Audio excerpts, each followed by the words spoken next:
Assalamualaikum warahmatullahi wabarakatuh, pemirsa dimanapun Anda berada. Kembali saya Nurlah Hati, tentunya untuk menemani Anda dalam program Kopi Penunggu. Untuk malam hari ini, kita ada bintang tamu yang cantik. Langsung saja kita akan bincang-bincang. Assalamualaikum warahmatullahi wabarakatuh, Mbak. Waalaikumsalam warahmatullahi wabarakatuh. Ya, mungkin Mbak bisa perkenalkan secara singkat tentang identitasnya. Baik, perkenalkan nama saya Veldita Ersunge. Saya biasa dipanggil Dita. Asal saya dari Kabupaten Gorontalo Utara, khususnya di Kecamatan Sumalata. Ya, sekarang aktivitasnya Mbak? Saya sebagai mahasiswa. Mahasiswa Iya. Di Universitas Nahdlatul Ulama Gorontalo. Nahdlatul Ulama Gorontalo. Wow, luar biasa ya. Oke Mbak, dan untuk tema kita malam hari ini ya tentunya sama dengan tema-tema kemarin, yaitu kita mengupas tentang hal-hal mistis. Kemudian kita sandingkan dengan logika. Nah, kira-kira ketika mendengar kata mistis, apa yang ada dalam benak Mbak? Kalau kita berbicara tentang mistis itu seperti yang berkaitan dengan hal-hal gaib atau yang berkaitan dengan makhluk halus tentunya. Betul sekali. Hal-hal yang tidak kasat mata tentunya kan. Kasat mata atau tidak kasat mata? Yang kasat mata ya. Ya. Oke, kemudian kita sandingkan dengan logika. Tentunya seperti itu. Kalau misalnya orang-orang yang biasanya ya, pada umumnya orang-orang yang tidak pernah mengalami mistis ini, ya otomatis logika mereka itu, aku nggak percaya gitu. Tidak percaya. Iya. Ya kan? Tapi kalau misalnya Mbak yang pernah mengalami, otomatis yang dulunya tidak bisa menerima, ketika Mbak sendiri yang mengalami pasti akan merasa, oh iya, menurut saya, menurut pemikiran saya, ya, menurut logika saya, mistis itu memang benar-benar ada, seperti itu. Ya, terus pernah mengalami? Iya, pernah. Pernah? Iya. Wow, itu kejadiannya gimana? Kesurupan kah, melihat kah, atau seperti apa? Sedikit cerita, saya pernah mengalami kesurupan, bisa juga melihat dan juga bisa merasakan. Iya. Juga. Wow, ini sesuatu yang tidak biasa ya pemirsa. Oke, kalau misalnya nggak apa-apa ini ya, saya mau tanya dari awalnya, nggak apa-apa ya. Iya. Itu tentu saya maupun pemirsa Kopi Penunggu di luar sana tetap ada rasa penasaran. Itu bisa diceritakan kronologinya seperti apa? Pertama itu kejadiannya itu pertengahan tahun 2020 kalau tidak salah, itu di sekolah pas kegiatan pramuka. Di sekolah? Iya. Jadi ini tahun berapa? 2020. 2020 berarti tahun lalu ya? Iya. 2020 itu di acara pramuka sekolah? Iya. Gorontalo Utara? Iya. Wow. Itu Mbak bisa diceritakan kronologisnya seperti apa? Pertama itu kalau tidak salah itu pukul 2 pagi atau sudah tengah malam, itu kegiatan pramuka. Biasanya dibilang itu kegiatan ambalan. Ambalan Iya. untuk siswa SMA? Iya. Situ di saat ada pertengkaran antara kami anggota-anggota pramuka, kemudian di situ saya tipe orang pemendam perasaan. Itu bertengkarnya gara-gara apa? Itu waktu itu pertama itu karena di situ juga itu di saat pas ulang tahun saya. Jadi mereka kayak oh iya ngerti.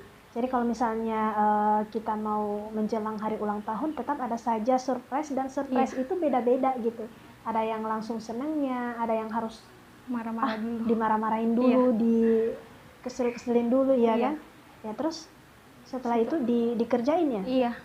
Dikerjain seperti apa? Itu di situ saya dikeluarkan dari anggota ambalan, dimarah-marahin, kemudian karena saya pemendam, jadi saya pendam terus sampai saya tiba-tiba sudah tidak sadarkan diri. Sudah tidak sadarkan diri. Iya. Kemudian di saat saya bangun, saya sadar itu saya melihat satu sosok makhluk halus. Iya.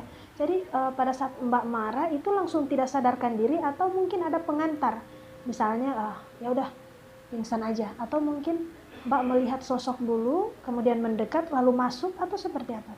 Pertama itu pas saya marah, saya pendam, saya merasakan hal yang aneh.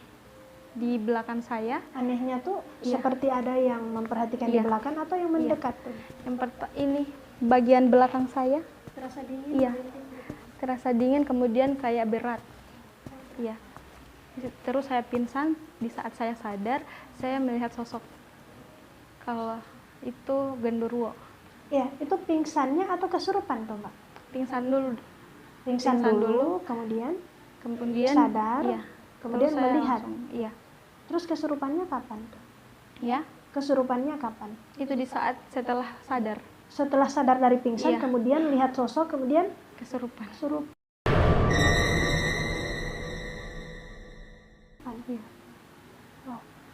Itu Mbak, sosok yang dilihat bentuknya seperti apa? Itu sosok pertama saya lihat itu genderuwo. Genderuwo. Iya. Itu genderuwo kayak apa sih? Matanya merah, kemudian besar.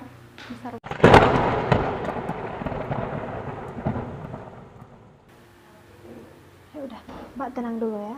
Jadi nggak usah ngos-ngosan ya, nggak usah, ya takutnya nanti kesurupan lagi Mbak. Jadi Mbak Gita harus santai gitu ngomongnya kan, ya seperti air mengalir, santai aja. Oke, jadi Mbak di situ melihat sosok genderuwo itu langsung panik atau kayak gimana? Langsung panik atau diam aja atau gimana? Saya kalau misalnya sempat merasakan kayak ada sosok makhluk halus atau sedang melihat, kayak tatapan saya langsung tiba-tiba kosong. Langsung kosong. Iya.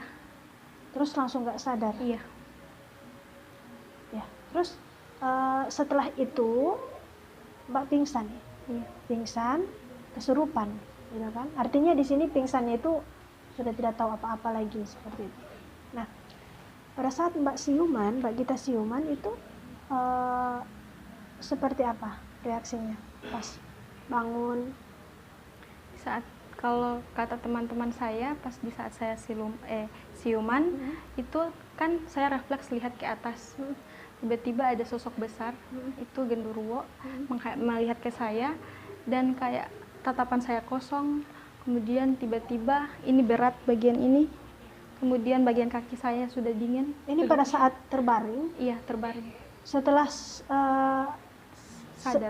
sadar dari pingsan atau kesurupan? Setelah sadar dari pingsan. Oh iya, jadi yang saya tanyakan ini ketika Mbak pingsan kesurupan itu loh, yang kesurupannya itu loh, pas Mbak bangun itu seperti apa?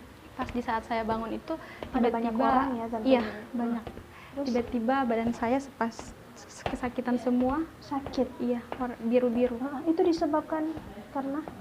Mungkin teman-teman saya yang sudah penuh kekuatan untuk mau memegang tangan saya. Oh iya, jangan sampai kan kabur gitu kan bisa kalau orang yang lagi kesurupan itu nggak sadar gitu, jadi dia dirasuki, ya bisa jadi dia lari, justru ada tuh pernah saya temui itu sampai manjat pohon. Nah itu yang ditakutkan gitu kan. Jadi mungkin biru-birunya tadi karena memang ditahan gitu sama teman-teman, jangan sampai terjadi sesuatu yang tidak diinginkan. Oke. Setelah itu langsung bangun atau masih gimana? Kalau kata teman saya itu di saat saya kesurupan, malahan kesurupannya itu ganti-gantian yang masuk ke tubuh saya. Berarti pas Mbak Gita bangun itu bukan terakhir bangun, tapi iya, masih berlanjut lagi. Iya. Sekitar berapa kali kerasukannya waktu itu? Saya kurang tahu, cuman kata mereka itu pertama itu saya masuk sosok kakek-kakek penunggu sekolah. Terus kata mereka itu kalau tidak salah saya mengatakan pakai bahasa Gorontalo, mau ngapain kalian di sini? Katanya begitu. Jadi Mbak kesurupan yang pertama itu melihat genderuwo, gitu kan? Jadi mungkin secara refleks genderuwonya yang masuk. Kemudian Mbak pingsan kedua itu kakek-kakek ya. Iya. Berarti yang masuk ya sosok kakek-kakek, mungkin karena merasa terusik. Kan misalnya kalau kita lagi ribut tuh ada saja yang nggak suka ya kan, manusia saja yang nggak suka, apalagi hantu gitu kan. Ya terus pas siuman dari kakek-kakek itu masih tetap ada yang masuk. Itu apa lagi? Yang kalau tidak salah kata mereka itu yang masuk ke saya itu yang pertama itu kakek-kakek itu, kemudian gantian dengan kuntilanak. Kuntilanak? Iya. Nah kuntilanak, bentar. Dari kakek-kakek dulu, itu kakek-kakek Mbak Gita pernah lihat? Sebelum kesurupan pernah lihat? Tidak ya? Cuman kata orang sekitar situ yang memang dekat-dekat sekolah memang ada. Ya, Jadi Mbak Gita lihat sosok itu hanya untuk genderuwo itu saja. Iya. Kemudian yang kedua kakek-kakek, yang ketiga nenek. Kuntilanak. Kuntilanak juga nggak dilihat. Tidak. Cuma nanti setelah yang kalau tidak salah itu sudah pukul pas saya mau diantar balik ke rumah, itu saya lihat sosok kuntilanak. Oke, kita balik lagi ke kakek-kakek tadi. Jadi untuk kakek-kakek itu kira-kira tingkah apa yang dia tunjukkan saat itu sehingga warga di sekitar mengatakan bahwa itu kakek gitu. Di situ cuman yang ada di sekolah itu cuman para senior kami yang pramuka dengan guru pembina pramuka. Terus kata mereka seperti apa? Kalau Wujud kakek-kakek itu.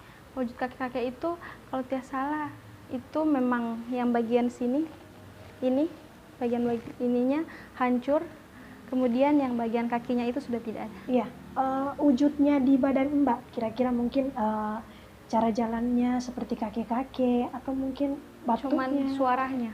Tiba-tiba suara saya berubah menjadi suara kayak laki-laki. Kayak Tapi laki-laki. pakai bahasa Gorontalo. Jadi itu yang saya tanyakan, wujudnya lewat raganya Mbak Gita jadi seperti itu ya. Iya. Suaranya. Kalau genderuwo mungkin ngamuk-ngamuk, ya kan? Iya. Terus lanjut lagi kita ke yang kuntilanak tadi. Itu kalau kuntilanak sampai teman-teman katakan bahwa itu kuntilanak, kira-kira wujud apa yang dia tunjukkan? Saat saya sadar dari kakek-kakek, kemudian tiba-tiba saya bersuara dengan suara kuntilanak. Tertawa. Iya. Tertawa. Iya. Wow.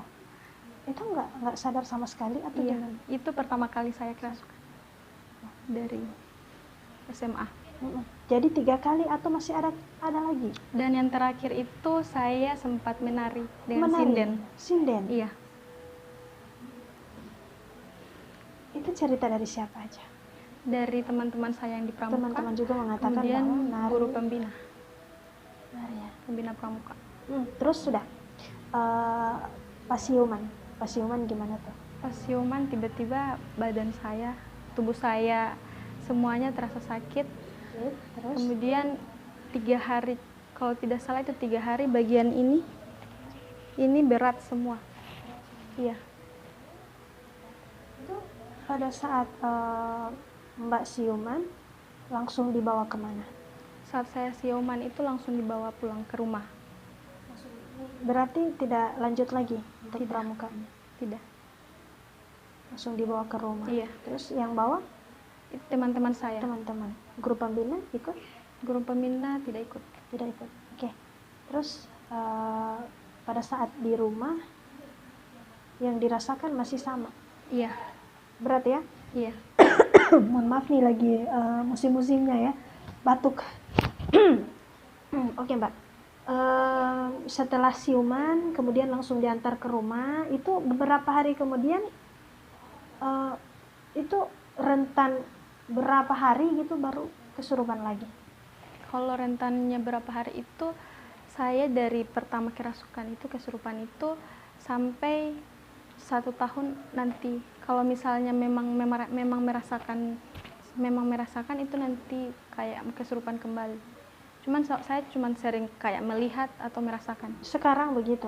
Iya. Yang dulunya berarti kesurupannya itu cuma di sekolah itu aja? Iya. Kemudian sempat 4 kali.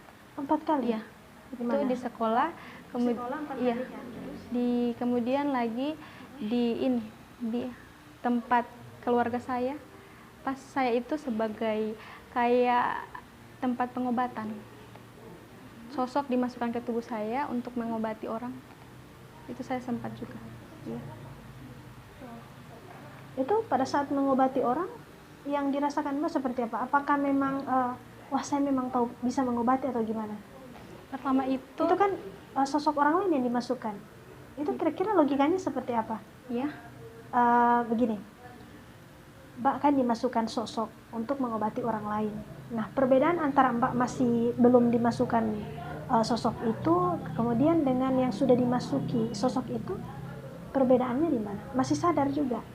Pertama itu kalau cerita tentang ayah saya, kata ayah saya di saat sebelum saya dimasuki itu sosok itu, saya masih kayak tubuh saya masih terang. Tiba-tiba setelah dimasuki, tiba-tiba wajah saya berubah, yang bagian mata ini sudah hitam. Tapi Mbak masih sadar? Sudah tidak. Sudah tidak. Iya. Oke. Jadi mengobati orang ini hanya dipinjamkan tubuh gitu saja kan?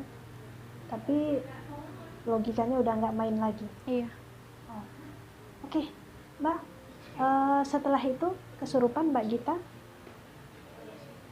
kemudian mau beraktivitas itu kira-kira seperti apa? Terganggu nggak dengan itu? Iya, terganggu. Karena di saat setelah kesurupan itu kayak di saat melihat begini kayak refleks ada yang lewat, masih kayak sempat merasakan. Iya. Nggak coba ke apa ya, ke orang pintar? Belum. Enggak ya? Iya. Tapi merasa terganggu. Iya. Itu kalau misalnya melihat sosok, terakhirnya kapan?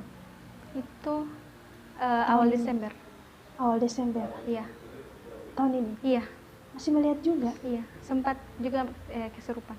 Oh, itu di mana kejadiannya? Kejadiannya itu kan kami mahasiswa semester 3 itu ada kegiatan PBL praktik belajar lapangan. Itu di Kabupaten Gorontalo. Berapa lama? 2 minggu. 2 minggu? Iya. Nginep di rumahnya warga? Iya. Terus? Kebetulan tempat kami tinggal itu agak, kalau dari saya itu agak mistis. Agak angker, Iya. agak menakutkan gitu mungkin. Struktur bangunannya mungkin ya? Iya, itu Atau sekeliling rumah itu? kalau saya sedikit cerita, tempat itu, rumah yang kami tempati itu rumah tua. Kemudian bagian depan, bagian belakang itu bulu, sampingnya itu ada kuburan, di sebelahnya itu ada sawah. Serem juga ya? Iya. Oke, itu bisa diceritakan sedikit Mbak, awalnya Mbak kesurupan di situ seperti apa? Awalnya itu saya sempat muntah-muntah, sakit perut, Itu di saat lagi ngapain gitu sama teman-teman, sama tim lagi ngapain? lagi istirahat. Istirahat. Sudah malam. Sudah malam itu Jam berapa? sekitar jam 10:30. Wish. Ya, oke. Terus Sudah 10:30, kemudian saya kayak merasakan hal aneh, perut saya sakit, kemudian saya muntah-muntah.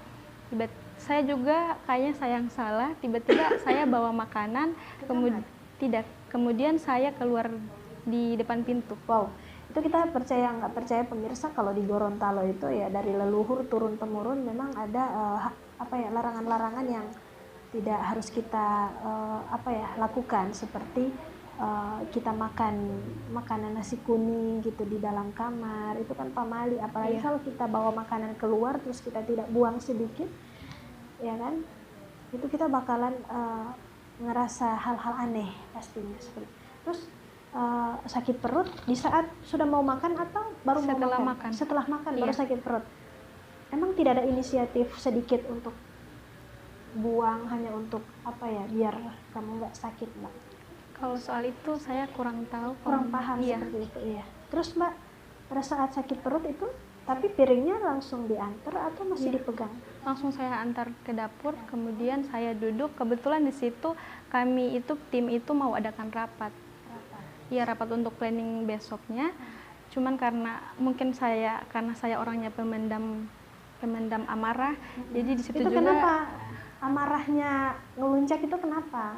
itu karena pengaruh anggota-anggota yang kayak, kalau kata saya itu masih kayak mau egois. Masih ego. Berarti di situ Mbak sebagai ketua rombongan? Iya, saya sebagai koordinator Kordes. desa. Iya. Oh, Kordes. Ya, memang sakit kepala Mbak. Itu pengalaman saya berapa tahun lalu ya.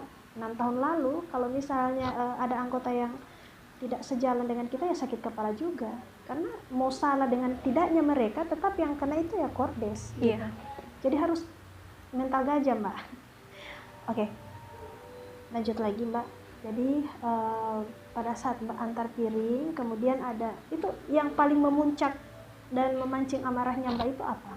Saat saya sudah duduk di ruangan, Mereka saat saya sudah duduk di ruangan, kemudian saya sudah mengajak mereka untuk rapat. Sudah 3 kali kalau tidak saya sudah ajak mereka untuk rapat, tetapi tidak ada pergerakan sama sekali.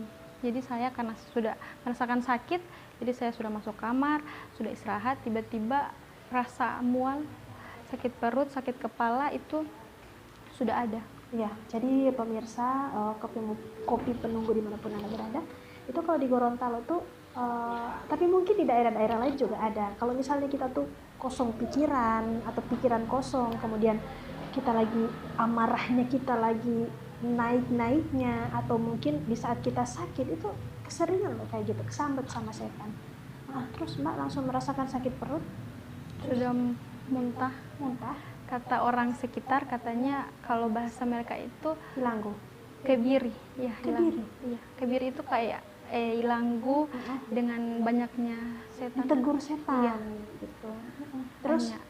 Kemudian di saat itu nggak ada yang kasih air gitu, penenang, bacaan Al-Fatihah kemudian diminum, nggak ada yang cuman kasih. di situ itu pertama kan cuma kami, tidak ada kayak orang-orang tua. Menangnya Nanti itu rumahnya siapa gitu yang ditempati? rumah dari Kosong? kepala dusun. Kosong? Tapi itu kayak rumah tua, rumah keluarga, cuman karena sudah ada masing-masing sudah berkeluarga jadi ditinggal. Kosong. Iya. Itu di mana Mbak? Ya, Di mana itu? Kecamatan apa? Telaga. Kecamatan Telaga, di dekat jembatan mungkin? Di itu mohon maaf ini di Desa Luhu. Oh iya, kalau di sana tuh agak masuk dalam. Iya. Gitu. Oke, nggak usah sebut orangnya ya. Tapi yang jelas seperti itu. Kita memang hidup berdampingan dengan mereka, ya kan? Oke, terus di saat Mbak sakit perut, Di situ saya sakit perut, saya juga sempat melihat yang sebelumnya memang sering masuk ke tubuh saya. apa? Itu kayak ada penunggu, macam kayak dia itu memang sudah ada di tubuh saya. Itu seperti Sebelum apa saya ya? masuk ke sosok lain, itu dua sosok itu memang selalu kalau Standby? iya, selalu mereka itu yang pertama masuk. Sudah kalau tidak salah sudah 2 kali itu mereka yang pertama masuk. Sosoknya bisa Mbak gambarkan? Kalau yang pertama itu saya itu yang pertama masuk itu orang Belanda. Orang Belanda? Itu bahasa Belanda. Pakai bahasa Belanda? Iya. Kata teman-teman saya di saat saya setelah muntah-muntah itu saya sempat berbahasa Belanda. Wow, ada yang ngerekod? Ya, Ada yang ngerekam? tidak, saya kurang tahu kalau itu. Oh, terus orang Belanda katanya sempat bahasa Belanda gitu? Iya, Ya jangan sampai itu rumah peninggalan Belanda Mbak Gita. kalau itu saya kurang tahu. Belum tahu ya. Oke, setelah dirasuki itu hantu Belanda, setelah itu apa lagi? Langsung masuk lagi, kalau itu saya sering sebut dia si Nyai. Iya, yang sering menari dan sinden. Itu Mbak Minit ada ya? Mbak Minit ada? Ada juga. Wow. Terus berarti yang sinden ini pernah masuk ya waktu di Iya. Pramuka, terus masuk lagi. Iya, Cuma yang bedanya ini yang Belanda ya. Setan baru berarti. Baru nongol. Oke. Lama narinya Mbak? kalau itu saya kurang tahu kalau lama. Cuman teman-teman saya katakan bahwa itu memang lumayan. Ya kalau misalnya ada setan yang nari, ya antara takut dengan kayak lucu gitu kan. Ya udah deh, gerah banget nih. Ya udah kita minum kopi aja dulu Mbak. Iya. Silakan. Monggo teman-teman.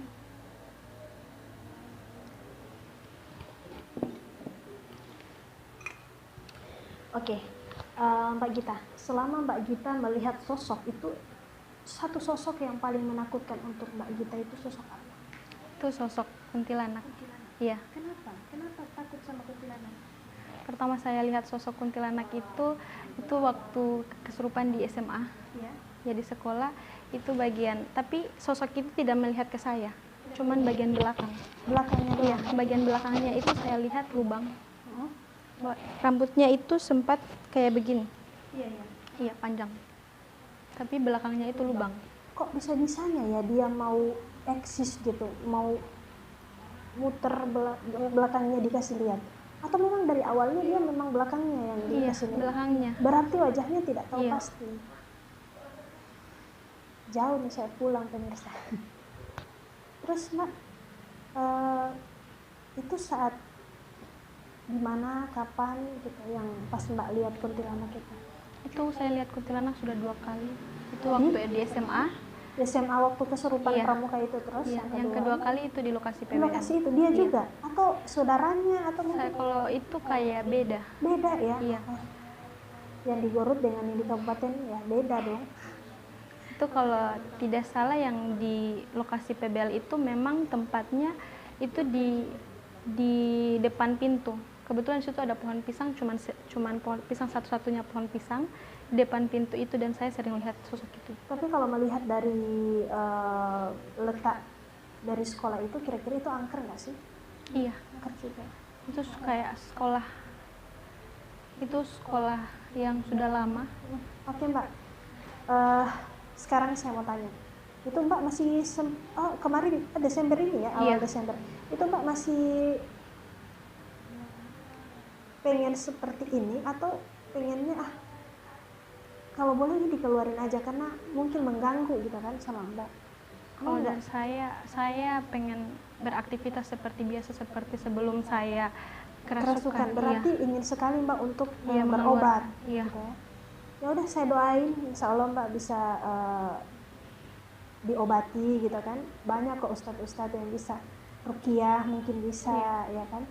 Oke, jadi Mbak satu pesan aja untuk pemirsa Kopi Penunggu yang ada di rumah, jika ada yang sama seperti Mbak itu kira-kira apa yang harus dilakukan Mbak? Kalau dari saya, satu pesan saya itu lebih lebih memperdekatkan diri atau mendekatkan diri kita kepada Allah Subhanahu wa taala. Sholatnya lebih ditingkatkan lagi karena sholat itu wajib. Iya. Kemudian kayak seperti membaca Al-Qur'an. Membaca Al-Quran, Iya. perbanyak untuk membaca Al-Quran Iya. gitu ya, karena misalnya kalau kita kuat mereka nggak bisa masuk seperti itu. Oke Mbak Gita, terima kasih untuk waktunya hari ini ya. Insya Allah kapan-kapan bisa diundang lagi ya kan. Iya. Oke, dan untuk pemirsa di rumah, pemirsa Kopi Penunggu, untuk mendapatkan video-video selanjutnya dari kami atau notifikasi dari kami, jangan lupa untuk like, subscribe, komen, dan juga share ya di channel kami Kopi Penunggu. Saya Nurul Hati, see you next time. Assalamualaikum warahmatullahi wabarakatuh. Bye.